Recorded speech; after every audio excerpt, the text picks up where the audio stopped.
Welcome back to another episode of Full Time Dad Lifestyle Show. Let's go. Today we go.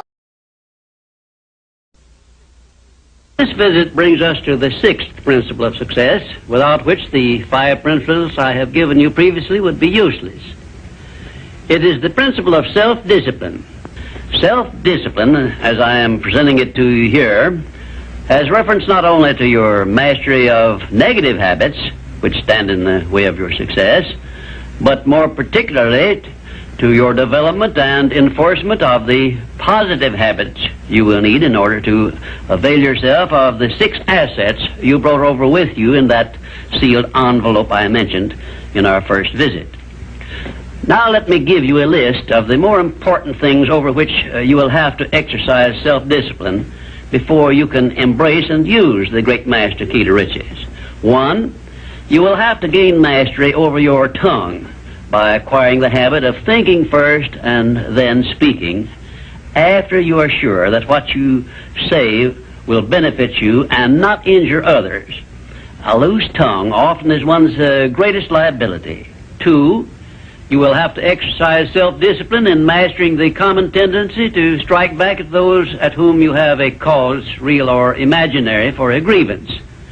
You must remember that everything you do to or for another, you do to or for yourself, because your every thought and every act which benefits or injures another person comes back to you in kind, greatly multiplied. So, if you feel that you must slander another person, do not speak it, but write it. Write it in the sands near the water's edge, then move away from it until the tides have flown. 3, you will have to exercise self-discipline over all of your emotions, particularly your emotions of love, hate, fear, and sex. These are the big 4 of your emotions, and they can make you or break you according to the extent of discipline you exercise over them. 4, your mental attitude needs discipline and control at all times. Lacking this discipline, it can, and it often does, drive away friends, destroy opportunities to get ahead, brings on physical and mental illness, develops stomach ulcers, and makes peace of mind impossible. 5, I have reserved the emotion of sex for special mention, because failure to exercise self-discipline over this emotion probably heads the list of all the causes of personal failure. The emotion of sex is the most powerful of all emotions, and it is nature's great creative instrument with which all species of living things are perpetuated.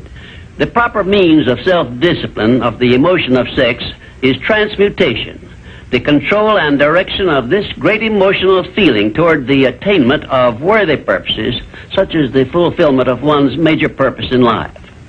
The great leaders, artists, orators, industrialists, and professional people have learned the art of sex transmutation through the proper system of self-discipline. Because of the delicacy of the subject of sex emotion, I am limited as to the information I can give you about it on this visit, but I have covered the subject much more in detail in some of my books. And 6, your stomach also needs discipline through the proper habits of dieting and fasting, because information on dieting and fasting should come from your own doctor. I will not go into details concerning them, except to call your attention to the need for knowledge on this subject. Personally, I attribute my sound physical health mainly to the habits of dieting and fasting which I have developed through the years. And 7, you will need to exercise self-discipline in relation to religion and politics, because our country, which is the most acceptable form of society civilization has yet produced, is made up of people of varying beliefs in connection with both of these subjects. To be happy and prosperous in our country, we must learn to live and to let live, to give others the privileges we ask and demand for ourselves. And this often calls for strict discipline over self. 8, but I have reserved until the last my reference to the most important circumstances over which you must exercise the strictest of self-discipline if you are to embrace and use the great master key to riches. I have reference to your profound privilege of taking possession of your own mind and directing it to whatever ends you may desire.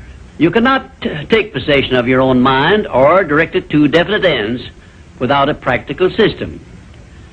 I have devoted the better portion of my past life to the revelation and presentation of such a system. And I know that this system works because it has been successfully used by many millions of people throughout the world. The system is not only practical and workable, but it is so simple that anyone who is ready for it may master it and use it successfully. Its use does not call for a genius nor a great amount of formal education.